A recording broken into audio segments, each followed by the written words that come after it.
There's question time for us, and when I heard him, I thought he's got to talk to us because his work is so amazing.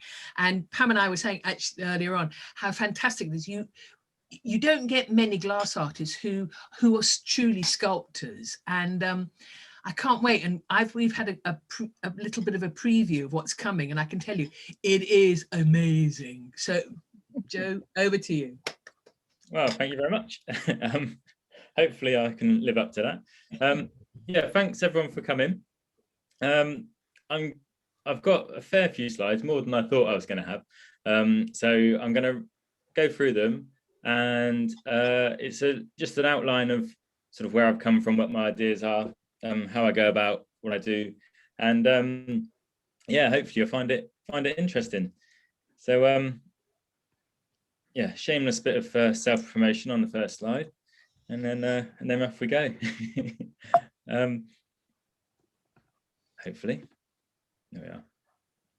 So first one I'm sharing is really my first sort of forays into creativity was really ceramics, and I did a BA in ceramics and glass at High Wycombe College in Buckinghamshire, and I was pretty persistent. I really wanted to do ceramics, and glass was on the side there, and but I really loved the tactile nature of the clay and building and creating, but clay just seems to, every time you make it, and it's really nice and fresh, and you've got some really nice textures to it, and then as soon as you dry it, it loses its sort of its zing really, and then you fire it and it gets smaller, and it gets yeah, even matter, and then you try and put glazes on it, and I just found that everything I tried to do, it just got worse and worse and worse. But I mean, I enjoyed it, but there was something about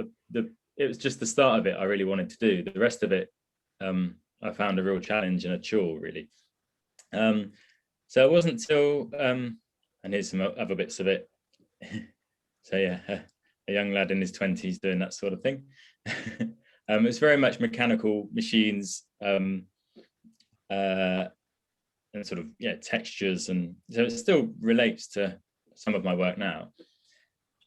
And then I've put this slide up because it was like a bit of a revelation of, well, if you just transfer the clay into glass, it then becomes something else. This is the sort of dead lump at the top there, and then something with a bit more life to it down in the bottom. And this piece was like a sort of seminal, well, a really important bit, because I really hated the ceramics, but I liked the form. And then I thought, right, I'll try it in blowing as well. So I did a blow mold of it. And whilst it kind of worked, I didn't like it empty. I needed to be solid. It needed to be filled with something. So that kind of made me think, so it's the casting I need. It needs to have a volume.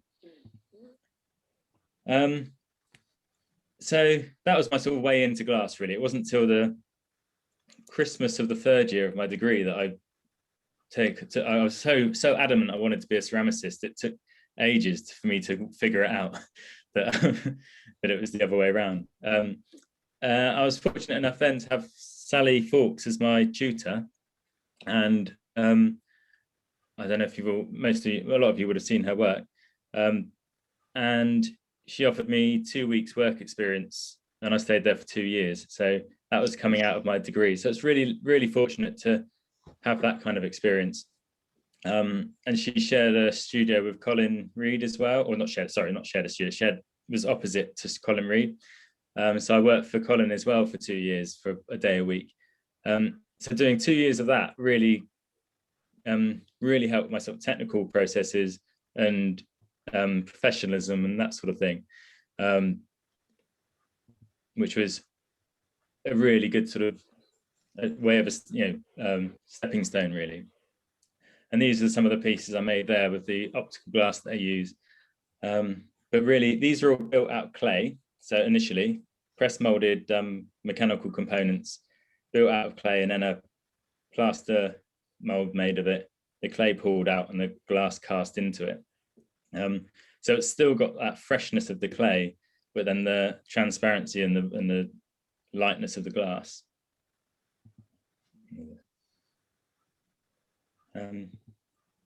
So I thought, yeah, they were making these. I was working for them up in Gloucestershire, and doing a lot of cold working, a lot of polishing in a freezing cold studio. And I thought, if I could do that for 2 years for someone else, then I must be on the right track. I must be doing the right thing. So I decided it's time to invest in myself a bit more, and got a place at the Royal College, which was an amazing experience. Really shaped what I'm doing now. Made some brilliant friends. Met my wife as well, which is quite nice. So yeah, there's got a lot out of that place. But it was a real chance. I hadn't really, sort of the busyness of working for other people, you kind of have a bit of time for yourself, but you haven't really got time to go into your own brain. And I felt I got some really good technical abilities from working with them, and I just thought it was real time to explore my own mind a bit, which is what we all should do a bit more often, probably. And this is my first project there, and I put this into my talks quite often because it makes me think about how I went about glass is kind of different to a lot of people. I think I came directly from making the ceramics and then wanting to make the ceramics into glass rather than doing any flat work at all. I hadn't fused anything, hadn't slumped anything. So I thought, right, first thing I'd do that. And we had, so this is the flattest piece of work I've made, I think, which isn't that flat. And it was, we had to do a show, a piece responding to one of the other students on our course. And this girl was doing painted work with glazes, and she had a box of glazes. So this is a slab of clay with bits of glass shoved into it, basically, lots of different textures and cut up bits of glass. And then you project through it onto the wall. So you could move the pieces around, unstick them out of the clay, put them back in. So it was the first piece that I felt really started talking about time and when something is finished, and the fact that you can just keep changing it and keep making it. I then went really a bit too far into my own head and was making these interlocking forms, these like cones and things that were very sort of technical, and it was all about precision. And I realized then I just procrastinated over every little thing. I would never get anything done. I'd just be staring, looking at a cone. And I felt that's not, there's nothing in that for me. I need some more spontaneity and vitality into what I'm doing. And I was looking at the hot shop next door, because it's next door to the plasterwork shop. And I knew that I wanted some kind of, that kind of way of working. The fact that you've got a certain amount of time to get something done, you've got to be focused on what you're doing. You can't just sit and look at it and like navel gaze for 2 weeks or whatever. You've got to get on with it. And that's where the sort of the ice started to come into it. At the same time, I was writing my thesis about ephemeral practice and its values. And I thought, well, what can I do basically that's related to glass but has an ephemeral nature to it? So I started working with ice. It's, visually it's so similar, but then in what it actually is and its materiality is so opposite and different, and the impermanence of it. So first thing I did, I went and got a block of ice and experimented with it. Basically, I was heating up bits of metal to extrude through it, and then I was chiseling it and bashing into it.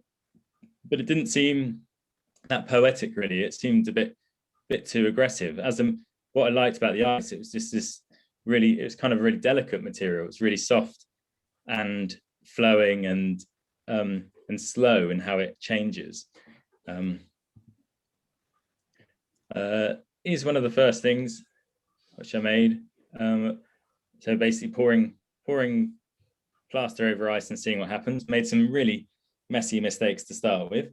But I realized I was really just making glass that looked like ice. There was nothing else really to it. I knew I was onto something, but I didn't quite know where it was going to go.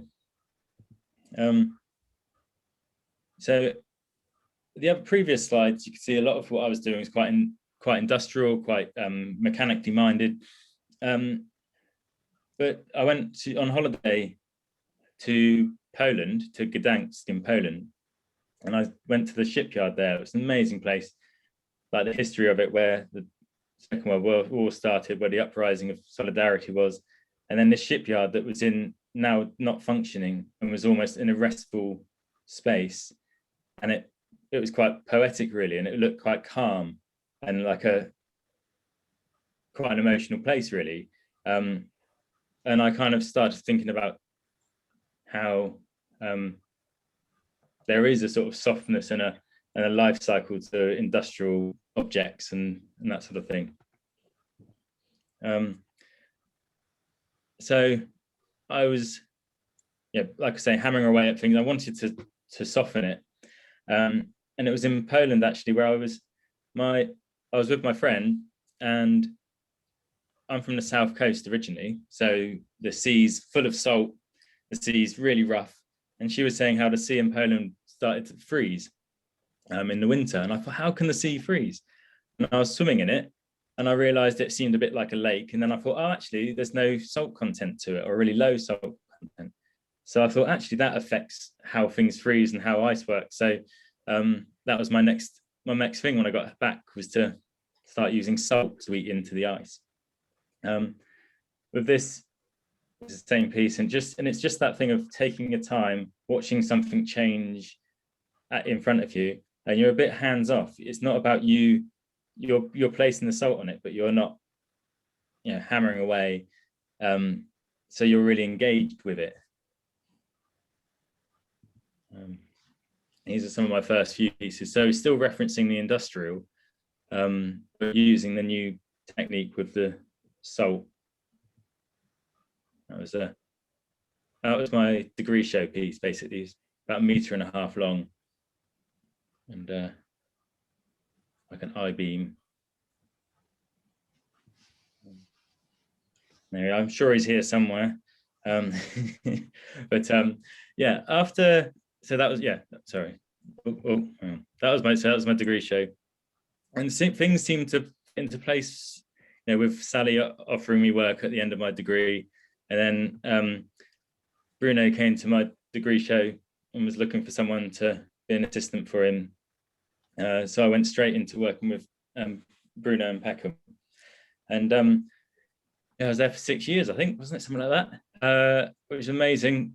Really, it's quite good, can't see his face. He said he was going to be here, but without gushing too much, really giving, open, lovely guy who gave me a lot of confidence, and really sort of helped me set up and explore, and get really into what I was doing. So and technically amazing, so learned a huge amount from him.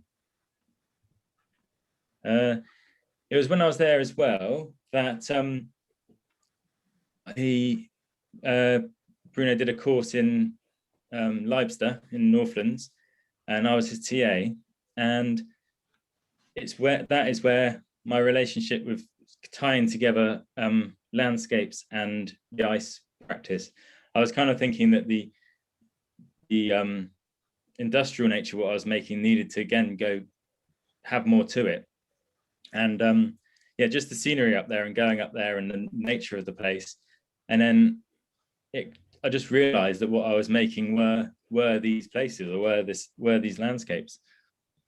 It was also, I touched on it before about having the ice melting in front of you, and you've got to really kind of engage with what's happening, because it's not like a piece of plaster you can wrap up, come back like 3 years later, it'll be the same, and you just go from there. You've got to be aware of what time of day it is, what time of year it is, all these other factors, where the heat's coming from.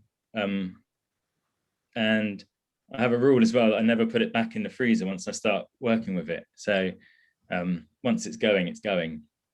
So it's that way of engaging in your space. And I felt, we're in a railway arch in Peckham, but what I was making and thinking about were these, coastal areas and really beautiful places. So, you know, it's almost like a piece of meditation that you put yourself in that place and you've got to engage in what you're doing and you can go somewhere else. And this is a shot of an Andy Goldsworthy experiment or piece that he's done that is that same idea that, you know, and it's also trying to relate to how a lot of people might be thinking or could have understood is, you know, he's just here stood in a frosty field, sun comes up in the morning and then walks away at the right point that just leaves a trace of where he's been. And I think that's kind of that element of time and getting the timing right and knowing intuitively when things should be done and when things needs to start happening. This next bit is a little bit of a run through of a piece. This is just to show the process a bit more. This is a piece of ice that's, I didn't freeze all the way through, so I left it hollow in the middle, and then salt on the top of it, and the salt's eating through it. And then, yeah, I wanted to show you just, this is a video. It's really, there's not much going on, but what I wanted to show you with this is that you put the salt on and the salt eats in and it cracks the ice. So it almost becomes this living thing. It's making its own noises and it's a bit like icebergs breathe a bit. So I'll just play you this. If I can, hang on.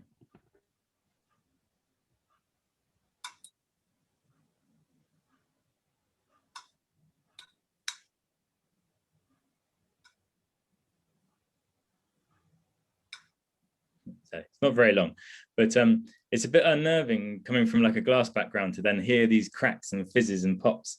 And but it is like what's in front of you is there's something happening in it. Oh, sorry, wrong one. I then make a plaster silica mix and pour that over the ice in a box, and the ice melts out, and you create these really amazing details and textures. What I find fascinating about this bit is that thing of timing. You've got to get it just right. You've got about, I don't know, maybe 10 seconds if you're lucky, of where the plaster's the right thickness to pour over the ice. If it's too soon, the ice just melts and it's really sludgy and slushy. And if it's too late, you get loads of gaps in it and it doesn't work. But what I find fascinating about it is that all these details, you couldn't, to try and carve these and chisel these out, you would spend a huge amount of time, and you just couldn't do it. But I make this in an instant, basically. So it's where it's like a membrane almost as well, where the plaster goes from liquid to solid and the ice goes from solid to liquid, and it's just capturing that real gentle point, and the details you can get at that point is quite astonishing and poetic. This is a piece in the kiln, lots of lovely bits of bullseye. And then that's it coming out of the kiln. You can see I've broken a bit off around the edge here already, but you can see I do 2 layers of mold mix because this ice makes this quite soft. So I want to have a really nice firm layer of mold mix around it, just to make sure that where the ice has made the plaster soft, it doesn't all come out. And then that's the piece out of the kiln on the left and then finished on the right. So it takes a fair bit of doing to get it from that to that. It doesn't just come out all nice and shiny, as we all, most of us probably know. But that's why I think I need to have, with glass, you've got the kiln firing that's going to take a long time because it just does. And then you've got the cold working that's going to take a long time. So I need to have an element of what I make that's quite quick and instant. So the ice element of it means that there's a freshness in that keeps you engaged in it. And then you get it out, it's a bit like, you get it out like that, and it's a bit like getting, that's at its worst. When I say that, it's the one on the left, sorry, I was pointing at it. And then gradually, as you work with it, it comes alive. And it's about revealing, as if anyone's done any sort of air tooling or polishing, the more you do, the more you reveal. And it's also a little bit of, you've made all these textures on here, and as soon as you grind them away to reveal a window or to polish it, you can't get that texture back. So you've got to know where you want to open up. As soon as you start doing too much, you might lose lose your best bit. So I find getting it out like this is a bit like a sculptor getting a piece of stone or a piece of wood. You then look at it and think, right, what bit needs to be cut and shaped, and how is it going to evolve from there? Sometimes I know exactly what's going to happen from the start, and sometimes it can take ages, or many finishes. Another example of a piece out the kiln and then finished.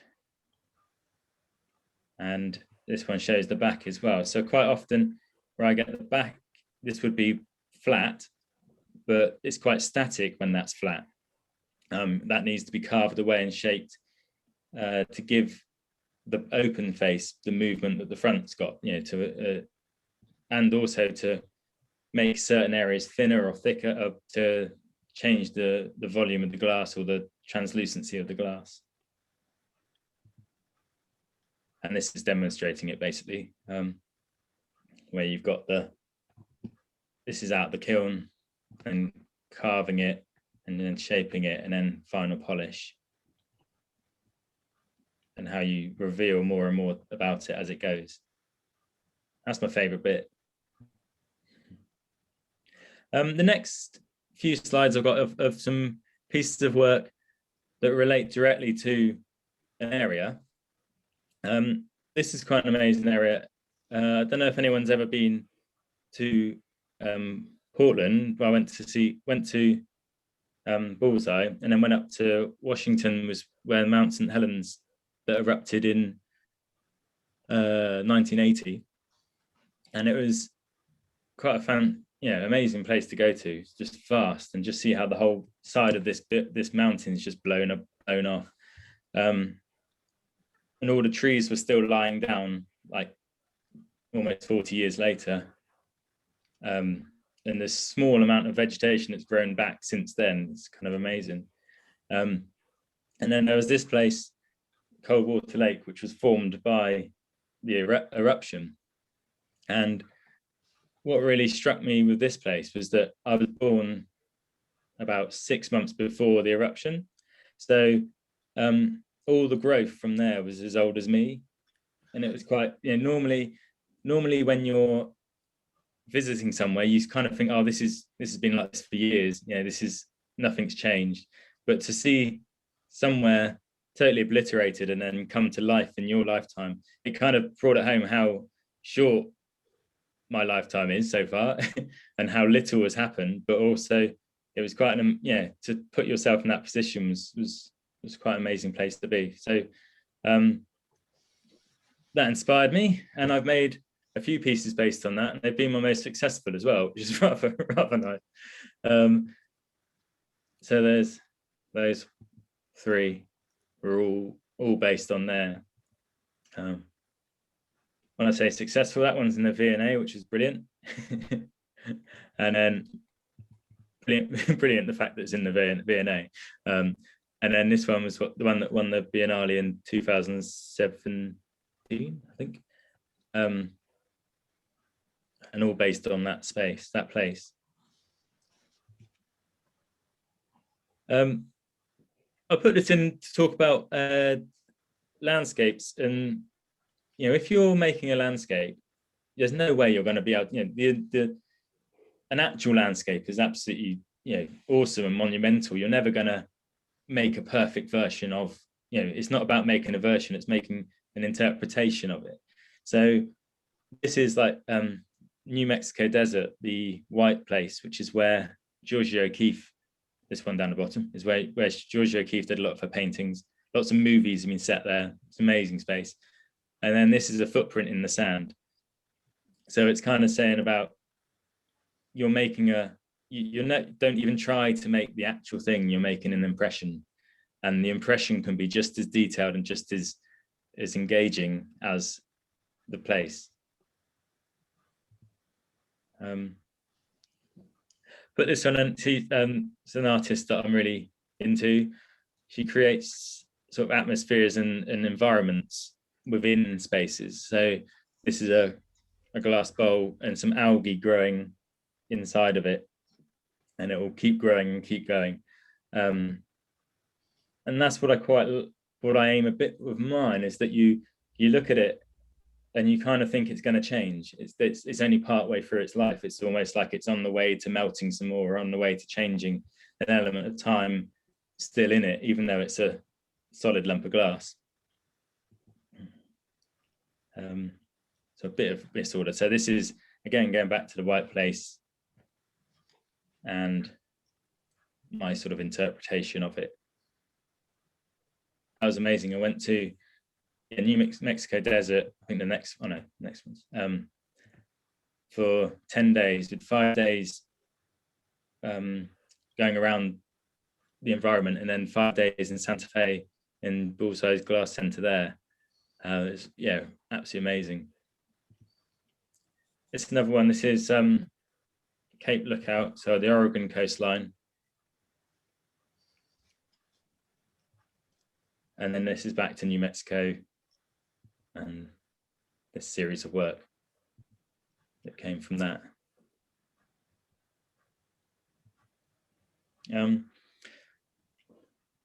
If anyone, once I've finished, anyone wants to see any of the others for longer, then that's fine. We can go back to them. Just I'm conscious that I can waffle on for a bit. So, also wanted to show you this, which is my largest commission to date. This is 2 meters tall, and it's in number 1 Kingsway in London, just near the near Somerset House, really. If you've been there for Collect, or yeah, it's the road that goes up to Aldwych. It's the road that goes up to Holborn from there. It was a real challenge to try and make something this scale, and yeah, it was amazing. I could do it. Would like to get another one now, which would be good, but they kind of gave me a brief of the space they want to fill, and I thought that's huge to try and do all that in glass. So I kind of, it made me think about working in sections. So this is 6 casts glued together. So like 2 there, 2 there, and 2 there. So the idea of, you know, using the space in between to give more volume and give more space and more tension. Yeah, it was a good project. One of the things, any advice, if I could give any to anyone doing a larger project like this, is that keep communicating with the people. They gave me a deadline, and I was sticking to it rigorously. And then I think a day before or 2 days before installation, I cycled past just to have a look, and it was still a building site inside. So I'd actually bust the gut basically to get it done. They wanted it they was trying to get it signed off, and and by the time it got signed off, I only had 3 months until they wanted it.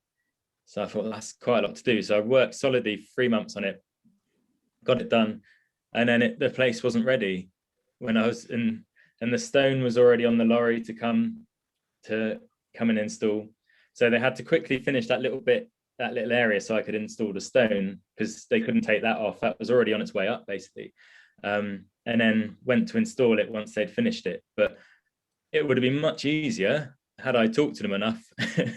I probably could have got another month's work, like a month out of it. So yeah, if I can give any advice, just communicate more.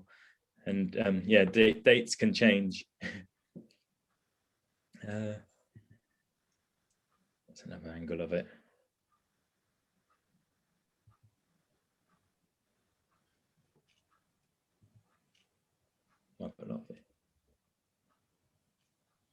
So also put a couple of things in.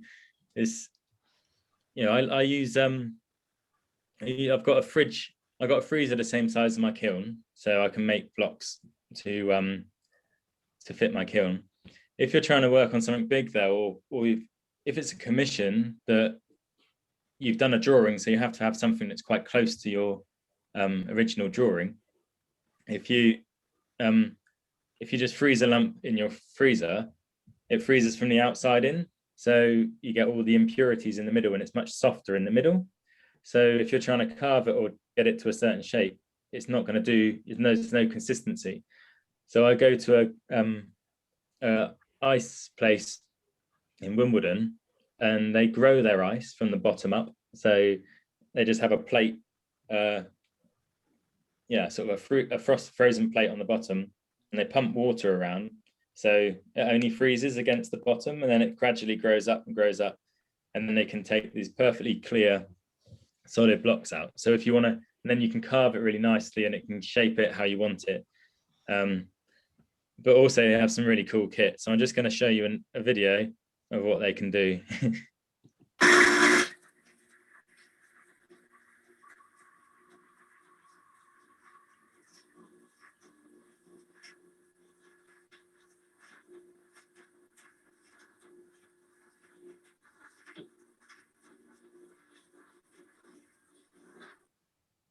So I know we had a problem with this. Did the sound work that time or not?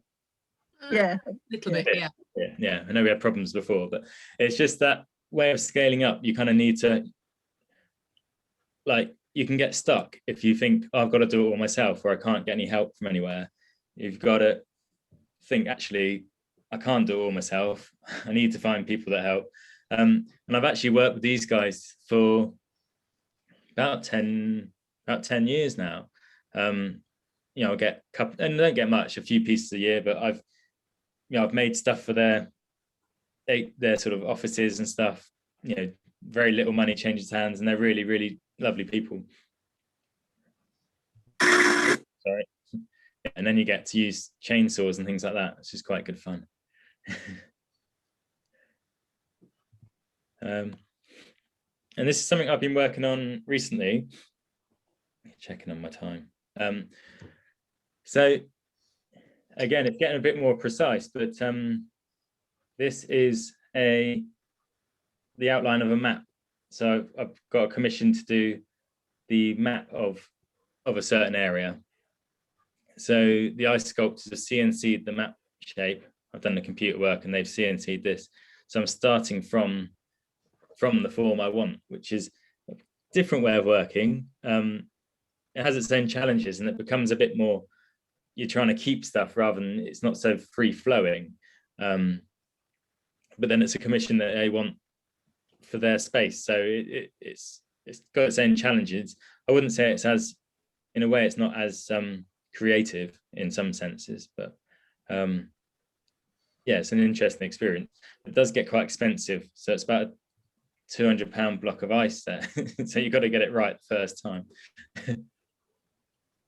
And then my final image is looking at, this is the first piece of glass I ever cast. So it's just was given a block of wax and told to make something out of it. I didn't know what to do, so I just held it in the palm of my hand and gradually worked it. But in a funny sense, you can kind of see a lot of the quality, some of the qualities that I'm working with now are in this, and it is about movement, and it's not about anything geometric or perfect. So I put that in, and it's just say that anything. I also it's in my other workshop, actually, in my other space, but I have a small piece of ice, which is my first bit of ice I made, which is about this big, ice into glass, and it's to sort of say that nothing comes out perfect first time. It takes lots of attempts to develop something and to progress it into something that's getting closer to what you want. I suppose we never get to where we want, really. That's the beauty of it, in a way. You're always wanting that, to change it and to do something else. I kind of, if I have students, I often show them this just to say, like, your first things aren't going to be these perfect objects that come out. You got to allow yourself the freedom to fail, and allow yourself the freedom to explore and enjoy it rather than be frustrated by it. I think quite a lot of glass is people see the frustrations of it before they see the, what it can be creatively, and it puts them off. But so that concludes my slides. Brilliant, thank you. Yeah, lovely, wonderful, really good, fantastic. I'm sure there's lots of questions. I've got lots of questions, but I'll be quiet for a bit. So you're happy to take questions, and if you want to go back to certain bits, we can. That's fine. Okay. Do you want to unshare for a minute, Joe, so we can see everybody, and then we can go back if anybody wants us to. Anybody got a question? Everybody's really quiet. I wanted to ask that precise bit that you've had cut, the last slide. So when you cast that in plaster, it's all gonna fizz, is it? It's all gonna like move and change shape. Yeah. So I've finished it now, but I had to do it. So I eroded the salt from the back of it almost, so the front edge was still quite defined. And then eroded the front of it and eroded the back of it and left that edge as much as possible. They did understand that it won't be exact. Everything's an interpretation. Yeah. So but it was quite, and it was, to go back to something precise, more precise, like that. It was interesting project, but like I said, it wasn't quite the reason I got to doing it. If you see what I mean, it's not as free and open, but yeah, good project.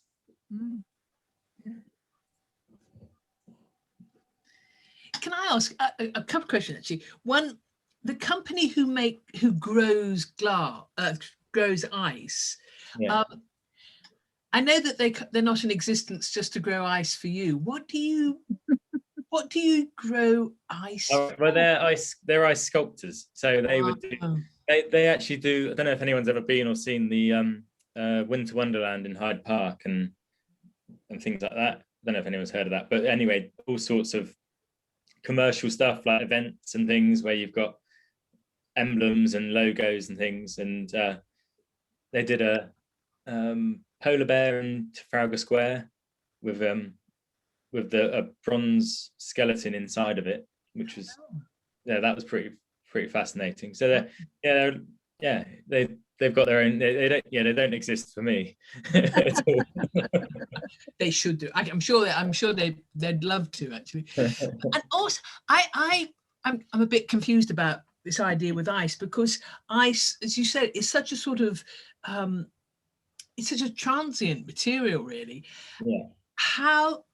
So as it must be basically melting from the moment you take it out and start working on it. Yeah. I mean, how long do you actually have before it basically goes into a watery mush? Well, that's kind of one of the ideas of it, is you don't know. It depends. So it's about the idea of being engaged in everything. So if you need to see what's happening, and then sometimes I might not want much salt erosion. The form might be generating into something that doesn't need much, or it might need a lot more, and it might be like the better ice that I get in from them is more solid, so it takes longer to melt, and also you got the time to prepare the plaster and to mix it and to pour it. So you want to know about 20 minutes before it's going to be ready, kind of thing. So it's about that thing of really focusing and being engaged in what you're doing. Right. And what time of day it is, where's the sun coming in, all those sort of things. It's because it's not about me being this kind of free, open sort of thing. It's about me procrastinating over absolutely everything. So if I have the option to make something that I can't procrastinate over, I will do that. So that the polishing takes me, one piece took me 4 years to finish because I couldn't finish. Well, I finished it about 6 times, and I never got it right until that last bit. So if I had the modeling stage, if that took that long as well, I wouldn't get anything done. So so it's really not so much about just let things happen. It's like, no, if I don't do that, I won't make anything. I know in myself that I need an outside influence to determine the time of what I'm doing. But going back to the original one a bit, it's like the ice melts a lot more once you've poured the plaster over it as well. So another thing I like about it is that you get you pour it over and you think you know what it's going to look like, and then it melts a bit more before it sets, and then so you don't actually see the three-dimensional form until you break the plaster off within the glass. So it's that a bit like that voyage of discovery with the antidote for ceramics, where you, like I was saying, that it just gets deadened and deadened and deadened. With the glass, it's like there's everything is a new thing. You've got the ice, you see how that's moving, how that's changing. For the plaster, you don't know what's going to happen. You cast it and then you reveal it, and then more layers of the cold working and polish reveal more and more and more. So you end on a high rather than like, And how big are most of your? Around probably 40-50 centimeters to like 30 or 40. Right. Most of them, something like that. If I go over 70 by 50, I can't get it in my kiln. Yeah. So and then anything bigger are higher kilns, or I've been getting into making multiple pieces, so 3 or 4 pieces that sit together. And then you can create more volume, create more space, a bit like that larger piece. But I had to hire kilns for the large commission, because none of that could fit in my kiln. So how much drawing do you do before? So you go from your photographs, you get your inspiration. Yeah. And then how much do you work back into drawing and thinking before you go into with the ice? It varies. I do, like I say, it's not, I never try and, if you try and perfectly replicate something, you're on a losing streak already. So yeah, it's more, I tend to draw more when I'm at a place, or within the first, say, week of being somewhere, and then I'll revisit the drawings prior to making something. So then most of them come in that space, in that time, and then I'll sort of hack the ice to reference the area. Right. But it's never a definite, and it can be that I make a mold of something, and you actually think, no, that hasn't worked quite what I thought was going to happen, which is, it's that way of because you're not striving for something perfect in a way, you can allow yourself to change direction and change your mind. So it might be that I think actually I'll use different colors in this one because this relates to this other space. So and I don't see that as like I don't see it as a cop-out. I think it's because of, it's just allowing yourself that freedom. I think we give ourselves too many rules. So you need to, anything where it's a bit like, well, I think going back to the ceramics thing, it's like, no, I will be a ceramicist. If it's not working, then change it. Joe, can I ask? Joe? Hi there. Hiya. Hiya. So I just wanted to ask, you're working with ice, and you've got this, great interest in nature and these wonderful places that you visited. And I'm just wondering if, like now, I don't know if you've got a load of snow over that way, but are you sort of tempted to kind of, when you've got tons of snow, to sort of go out with a bucket of plaster or to go and work on a glacier or, something like that? So you're actually working directly in nature. Yeah, I have got a few over the last week or so. Yeah, have been out and done a bit, and see what happens there. Yeah, and I would like to, really to get more connected, like you say, like actually take yourself to the place and make the work there. I'd love to. It's something that just hasn't come up, I suppose. But there are the ships, the sort of scientific ships you can go on as well, do expeditions with those, and I'd love, that is something I'd really like to explore.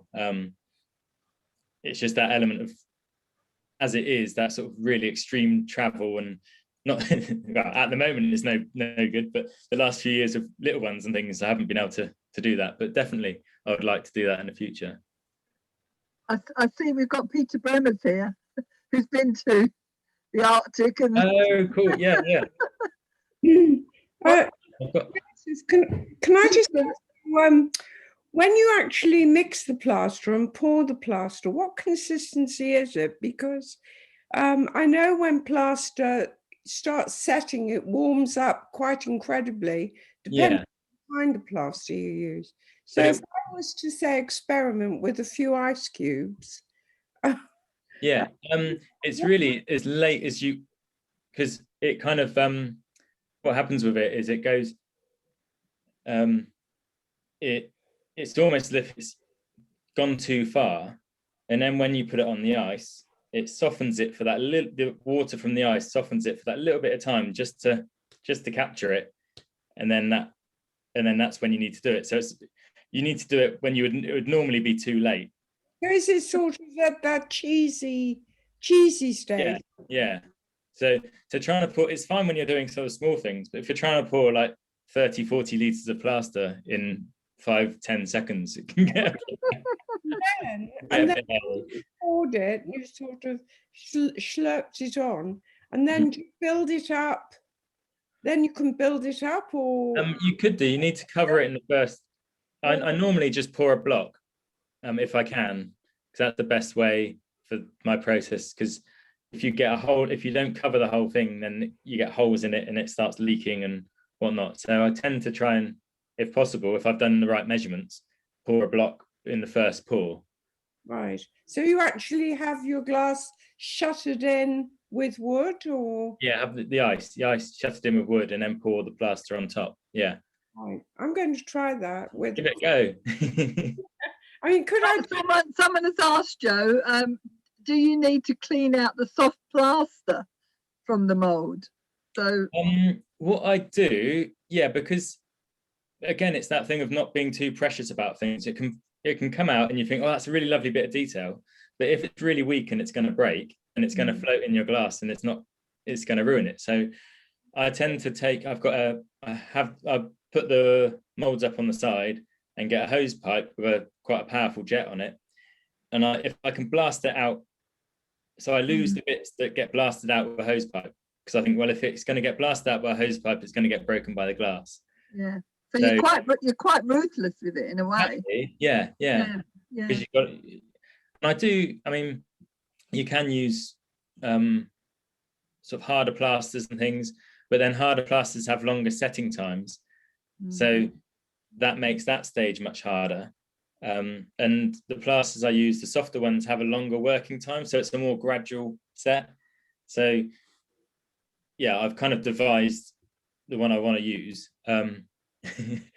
which is I was amazed how much finishing you do to your work afterwards. I haven't seen an actual piece since you gave your first lecture. I need to go and look at a piece and see all that pain. It's a bit of a labour of love, but I do, that it's like polishing. If you've got the right time and you're not cold and you've got the right equipment, it's great. It's when you're rushing, you're cold, and your pads are all worn out, and it's not great. But if you can find that space, then it's a really enjoyable thing. Reading some of the questions here. Somebody else has said, do you use Vaseline on the ice before you cast it? No, I don't. No, I think it would just probably slide off, I would have thought. But you don't need, it just releases, it just melts out. That's the beauty of it as well. There's no steaming out. There's no, you pour the mold, it melts, and then that's that. There's no, the steaming wax out always seems to be, it's not anything I really enjoy. No, boring job. Yeah. Kate's got a question. Not Kate, Kim, sorry. Kim Tattershaw. Yeah. Hi. Got her in the end. Thank you. Hi, Joseph. Really interesting. Probably a silly question, but do different types of salt have different effects? Not a silly question at all, actually. Yeah, it's it took me a while to.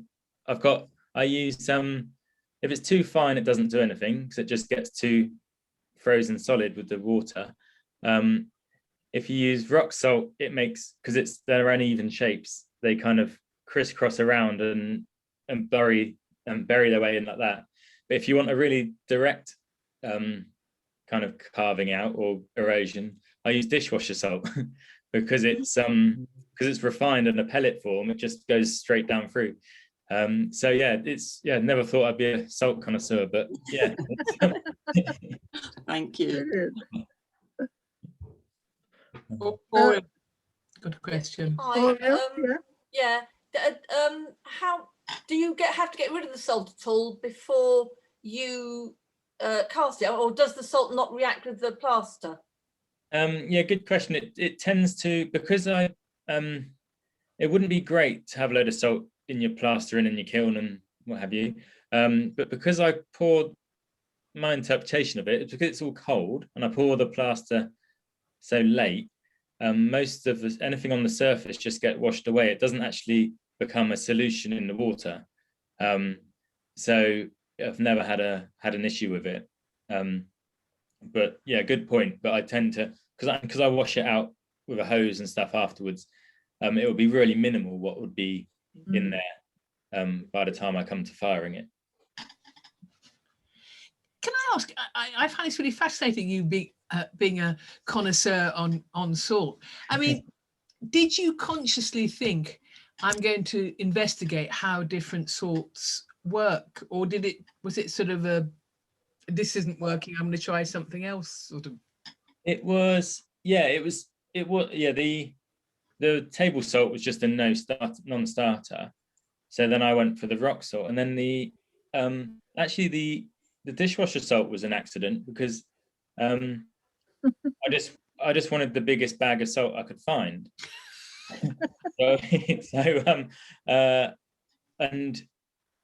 And they didn't have all and the rock salt was all in these tiny little cylinders, and I just walked. I think it was before I never really had a dishwasher until recently, but I didn't really even knew it existed. But I looked at it and thought, I'd try that because it's a big bag of it, and it was cheap comparatively. So yeah, but it was a good find. Peter's asked, how do you see your work evolving? Good That's question. a big one. That's a big question. Yeah.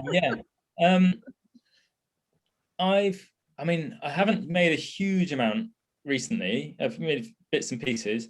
I think, recently sort of young family and what have you has slowed it down a bit. But I want to make more environments. Going back to the Marianne Neudecker. What I'd like to not necessarily get away from, but something I'd like to explore next is a lot of my work is I kind of think the glass colors work best up to about 10-12 centimeters. Anything more than that, they get too dense. And obviously annealing stuff, you don't want it to be too thick because it's going to take ages. And then if the color's just going to be dense, then that's not going to give you what you want. So a lot of my work so far has been quite thick slabs, so fairly flat. So I'd like to get into more three-dimensional in all directions. So, and rather than just stacking things together, actually maybe making hollow forms that have an environment within them. I think that's where it's going to go next. So they become maybe more actual literal landscapes in a way, also potentially into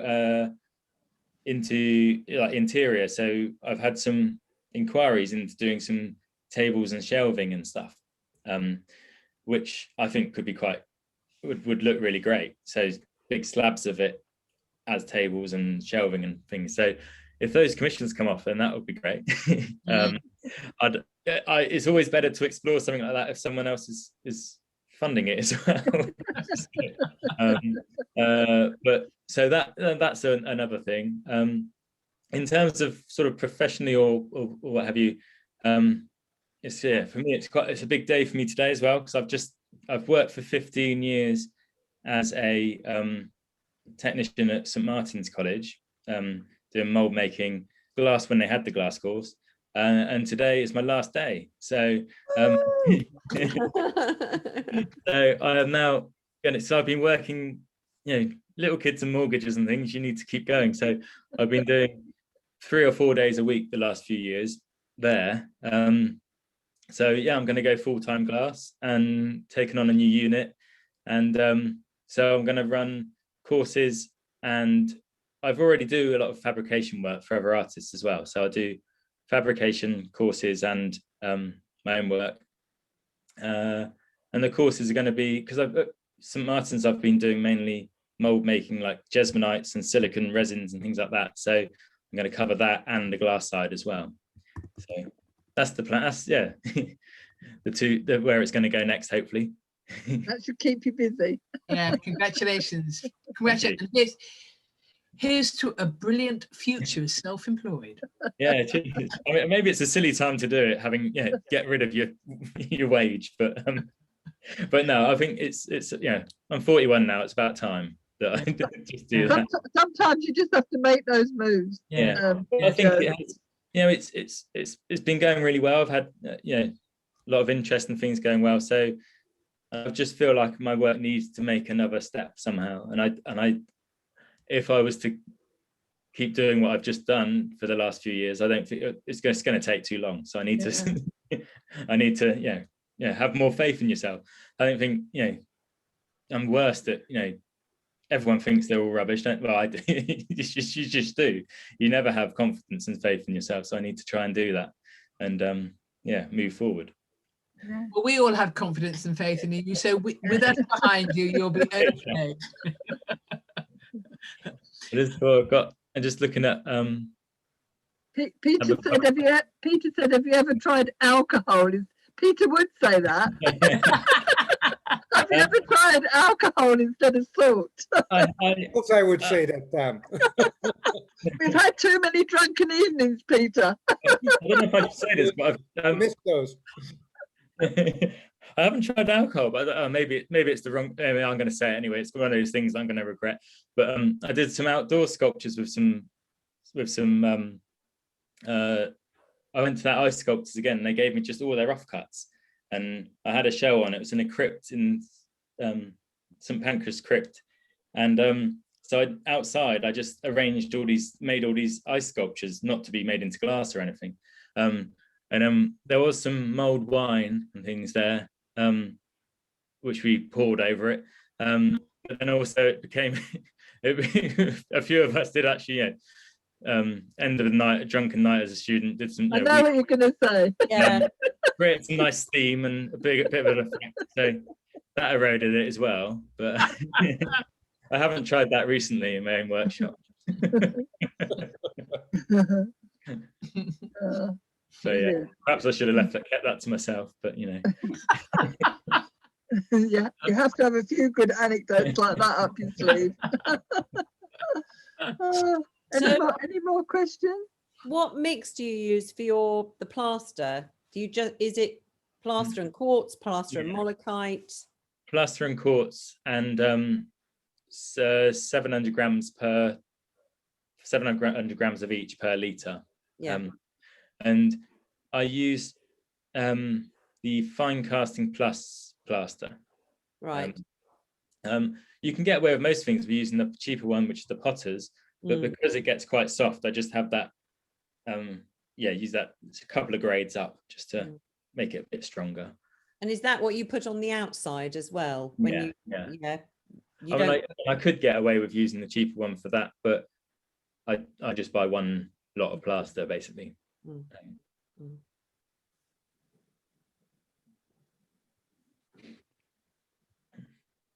You were saying about you're thinking about doing courses. Are you already running courses, or? No,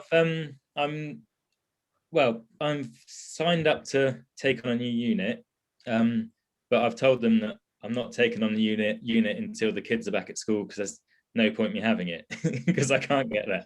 So basically it's imminent, because hopefully, I mean, who knows? It's all the paperwork's done. I just need to pick a time, get in there, get it running. So and also we're not in a position to have classes starting just yet. So it will be, we're hoping for sort of summer start, I would have thought, if possible. And hopefully things are a bit more open maybe by then. And yeah. But yeah, like I said, it's going to be some glass and but also model making and mold making and that side of it as well. Joe, do you have a specific gallery that you work with, or are you just sort of taking part in? I don't have any sort of exclusive galleries that show my work. Again, I think that's something that's I maybe haven't explored enough recently. I still do bits and pieces with I know they haven't got the gallery anymore, but I've got a list on my website. I've do some work with I've got some work with Peter Layton at the moment and Joanna Bird, but no one's sort of exclusive to say. It's but I think that's one of those things when you don't have. I have been spending all my time working on and trying to make stuff. I feel I have neglected the kind of the actual showing of it side a bit recently. So yeah, hopefully I'll evolve that. So if anyone's got any ideas. How did the commission come about? Was that something you applied for, or did somebody approach you? No, the one with the CNC one, that was that's great actually. I don't want to give the names away because I want them to see, just because I want them to see it's crossing the Atlantic as we speak. I want them to see it first and be happy with it before I give it all away. But that was great. I've had it was the Chrysler Museum in Norfolk, Virginia. They bought a piece recently, and so this other commission was off the back of that. So someone just seeing it there, so that's brilliant. Which might give it away to some people. I don't know. Well, there's a secret. I just want it to all be delivered before I start promoting it. Again, always have confidence in yourself. Yeah, you should be more confident. Yeah. Your work is great and very unique. I think you should be very proud of yourself. Wonderful. Really beautiful. Really beautiful. Yeah. So again, I mean, for instance, that large commission you got in Aldwych, I mean, how did that come about? Again, was that something you applied for, or did people approach you? People approached me for that. It was is someone that saw my. It's one of those things. Actually, it's a good story of don't ever assume nobody like who's talking to you. Don't try and gauge who they are and what they might do for you. It was at my degree show, and it was just, well, I say again, it's it was a student who was just really interested in my work, and she was doing the curating course, I think, or something, and then she ended up working for an art agency that got commissioned to think of someone for this proposal. And because she saw my work as a student at the same time, she then put me forward for that. So it's like, don't know what's going to lead to what. Yeah. And you had to go through written proposals and then interviews and things. So it was a bit of a process, but it was, it went well, obviously. Yeah. Right. So always be nice to everybody you meet, just in case. Exactly. Unless they're horrible. But That's true. And I wouldn't want to work with them anyway. It's that thing of people say, oh, you got to play the game, you got to go and talk to them and do this and do that. It's like, no, well, just be honest and give people time if you got the time, I think is Joe, what do you put forward for a project like that? Because glass is so difficult to draw, and I mean, do you fully, if you're sort of in with a good chance, do you fully design what you're proposing and really sort of enable them to see it, and then you kind of try and make that, or how does it work? It's always with the proviso that the process will alter it to a degree. So what I've done recently is do drawings and then Photoshop textures into it, so it has, it relates to what you're trying to achieve, and get it, and then as long as they understand it's going to be close to that rather than that identical thing. That is one of the problems with making something that can change. So what I have done is there's been about 3 or 4, a couple of pieces now that I've remade from a photograph. So I show them my remakes from a photograph of two pieces together, and then they understand that I can achieve what I'm trying to achieve. It gives them confidence.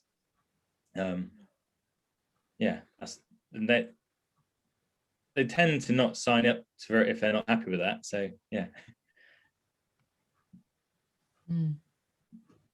Somebody's asked about powdered flint. Does powdered flint count as quartz? Yes. And yeah, is that's fine. And is HP2 plaster the same as fine casting plaster? HP2.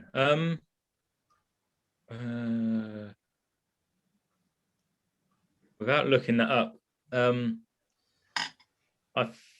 don't think that's a hard. I think.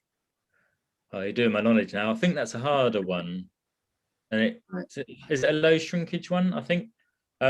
Essentially, a plaster is a plaster, and it will do. It will do what it does. Tends to be that finer ones take longer to set. You need to use more per litre of water, and they have a shorter working time. So depends on what you want to achieve, and they're obviously harder to get off as well because they're harder.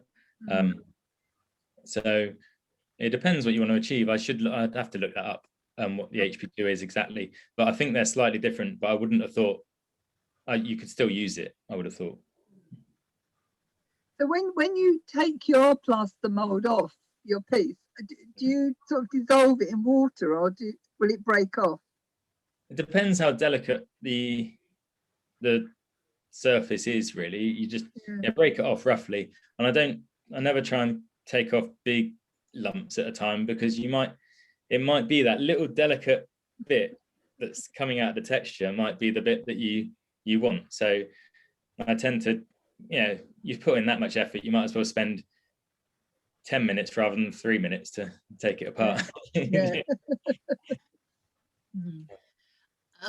Claire's asked, when firing, what top temperature do you go to, and how long do you anneal for?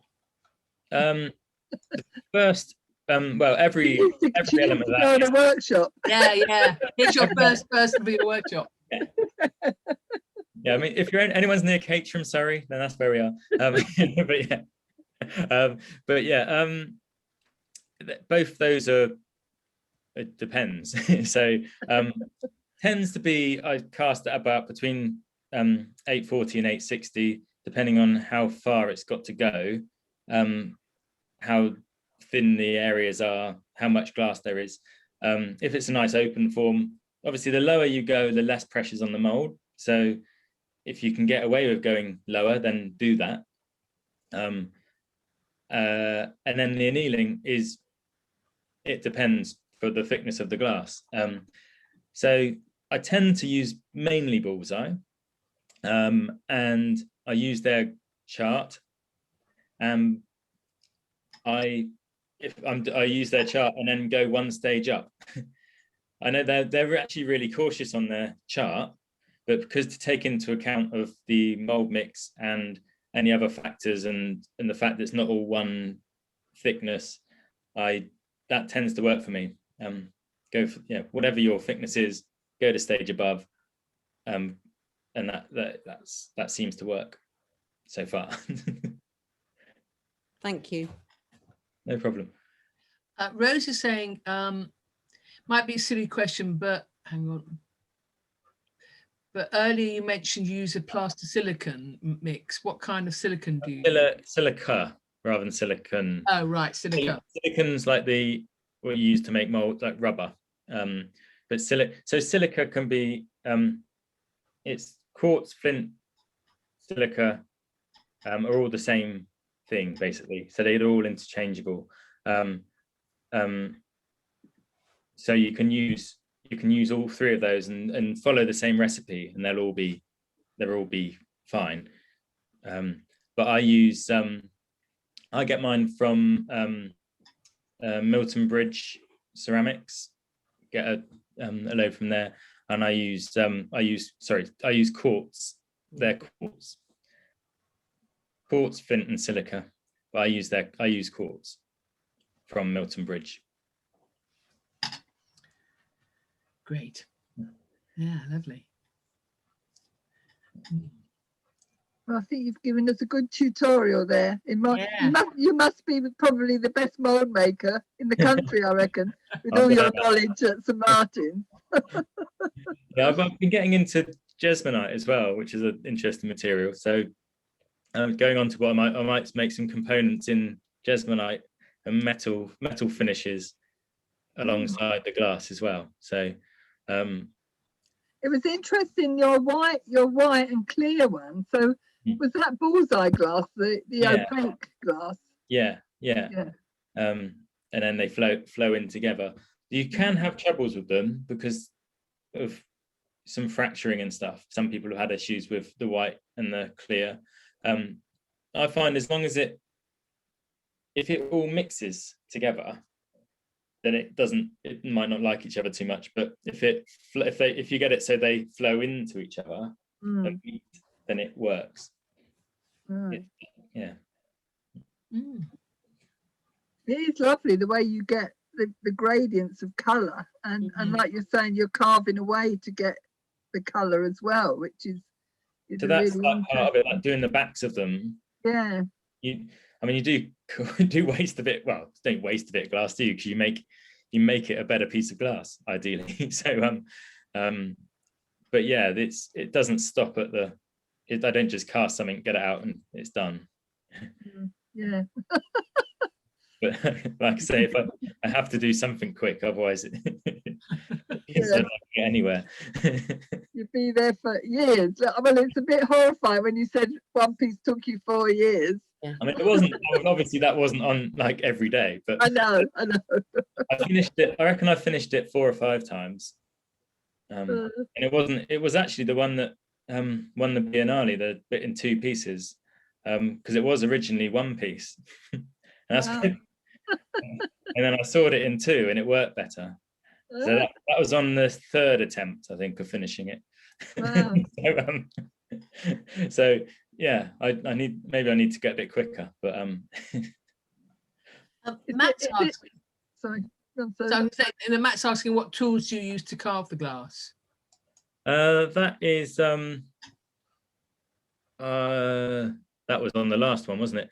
Yeah, Matt should look at the casting technique video that we've got. Yeah, probably take me a while to. Because it's all on there, Matt.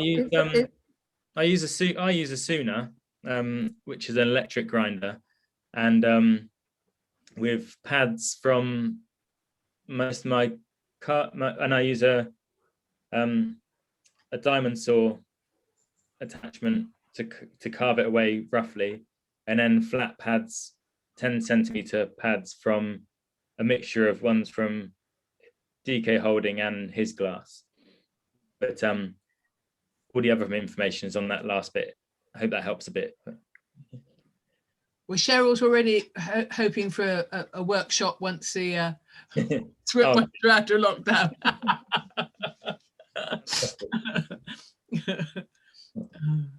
Let us know as soon as you're ready and we can advertise it. Yeah, no, definitely. Yeah. Yeah.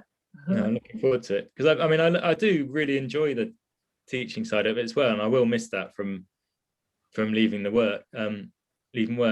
But it's and I have done courses around in Bullseye and Corning and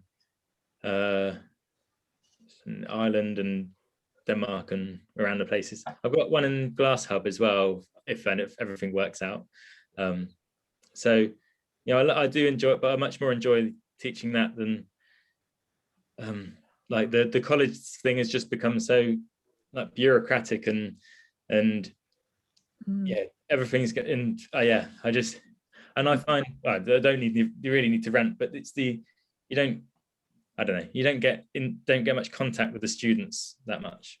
Obviously not now, but even more so, they want something from you instantly and they're gone. And it's basically since they put the fees up that you're a commodity, you're not something to have a relationship with. So they just extract everything and demand it rather than things, you work something out together. It's so anyway, that's it's time to move on. 15 years is long enough. Move on.